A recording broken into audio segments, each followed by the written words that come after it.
Hello beta, good morning to all of you. Today we will explain the chapter chemical reaction and equation and the name of the topic is factor affecting the rate of reaction. देखिए बेटा last video में हमने देखा ना कि rate of reaction होती क्या है, रेट ऑफ रिएक्शन होती क्या है। अब हमने क्या देखा, केमिकल रिएक्शन देख चुके, रेट ऑफ रिएक्शन देख चुके, रिएक्टेंट प्रोडक्ट देख चुके।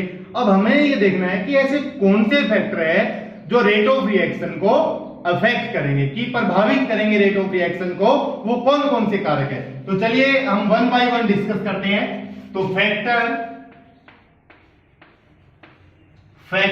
अफेक्टिंग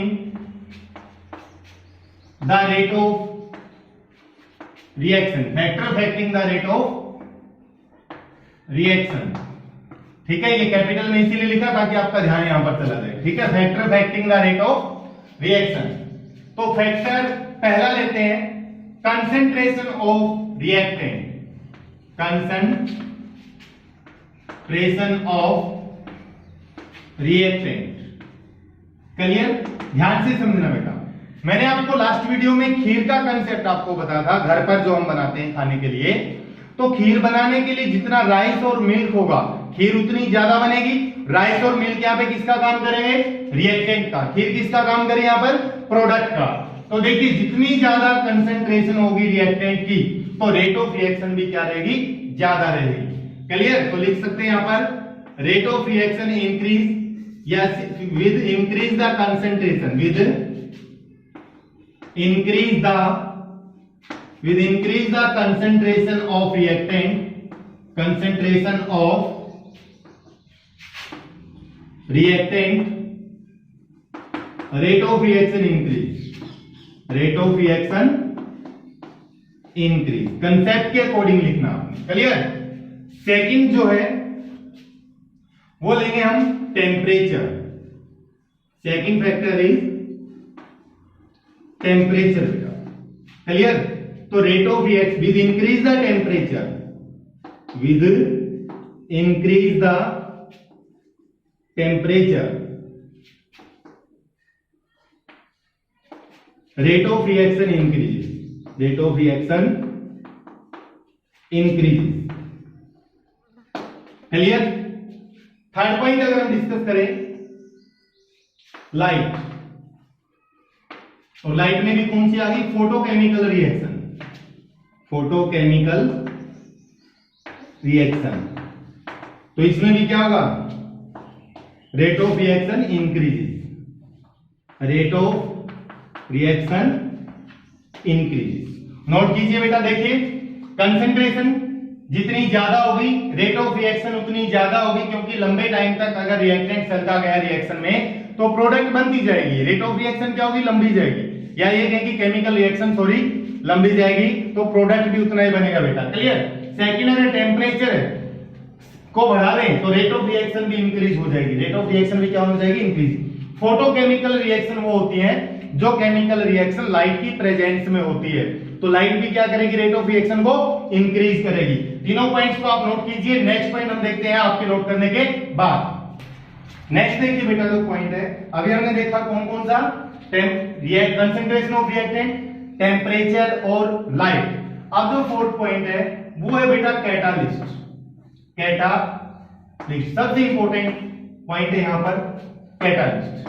कैटालिस्ट क्या होता है, तीन फ्रेंड होते हैं, तीनों की आपस में दोस्ती होती है, एक दोस्त दो की लड़ाई करवाने वाला होता है, आपस में भिड़ाने वाला, उसको बोलते हैं catalyst.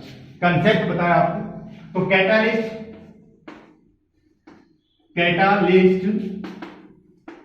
Increase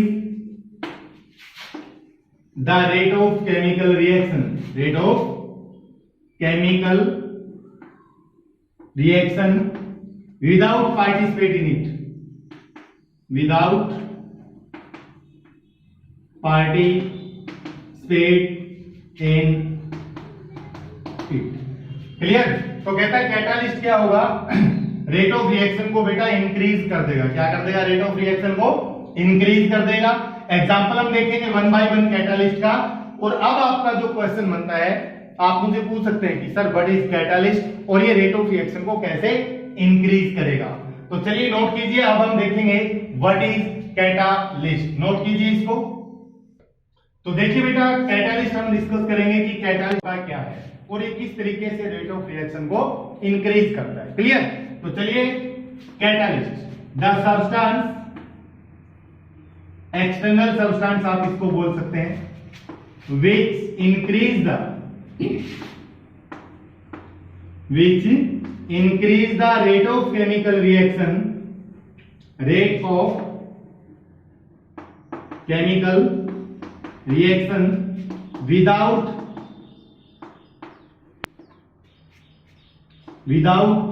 take part in it या participate in it, without take part in it किसके लिए है बेटा? केमिकल रिएक्शन के लिए है। क्लियर है? तो कैसे करेगा? अब क्वेश्चन के टाइप में हम इसको पढ़ेंगे।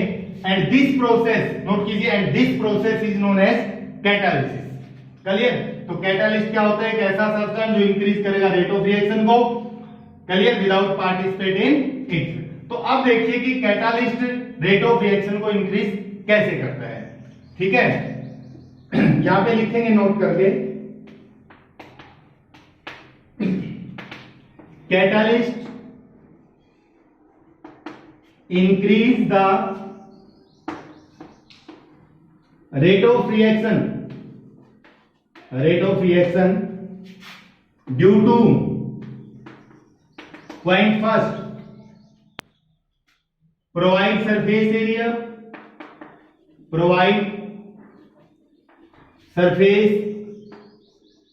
to the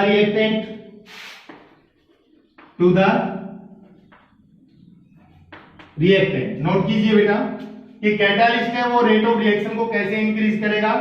to provide surface area to the reactant. Note कीजिए, due to formation of intermediate. Clear बेटा? इंटरमीडिएट है ना, अनस्टेबल होता है। क्या होता है? अनस्टेबल, कम टाइम के लिए बनेगा।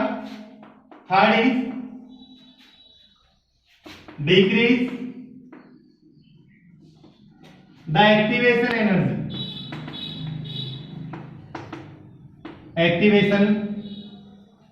Energy due to formation of intermediate, decrease the activation energy. Clear है?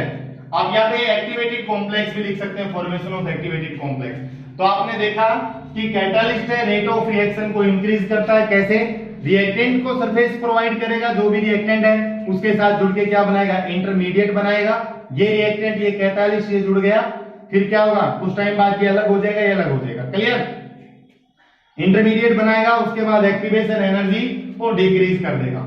एक बेटा बात नोट करके लिखेंगे कि एक्टिवेशन एनर्जी जितनी ज्यादा होगी किसी भी रिएक्शन के अंदर, एक्टिवेशन एनर्जी की अमाउंट जितनी ज्यादा होगी ना, वो उसकी स्पीड उतनी ही कम होगी। एक्टिवेशन एनर्जी जितनी कम होगी, स्पीड उतनी ही ज्यादा होगी। तो नोट करके लिख लीजिए, एनटीएससी और एनएसओ। क्लियर? नोट में आपका यहां पर कि एक्टिवेशन या rate of reaction inversely proportional to activation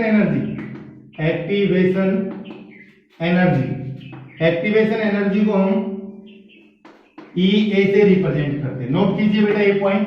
तो देखिए बेटा, कैटालिस्ट का हैबर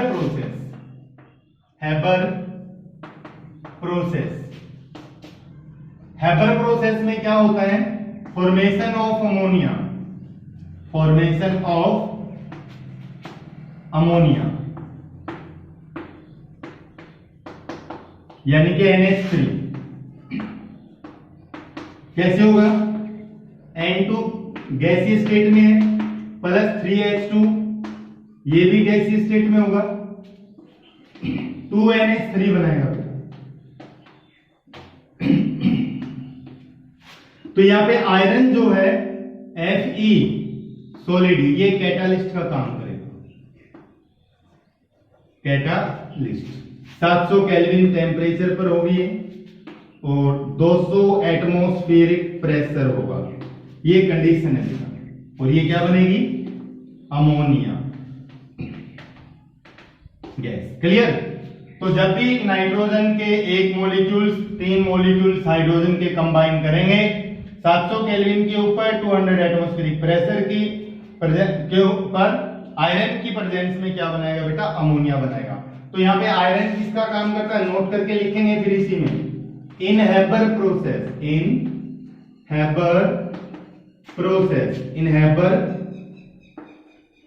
प्रोसेस आयरन Fe यानी कि iron act as a catalyst.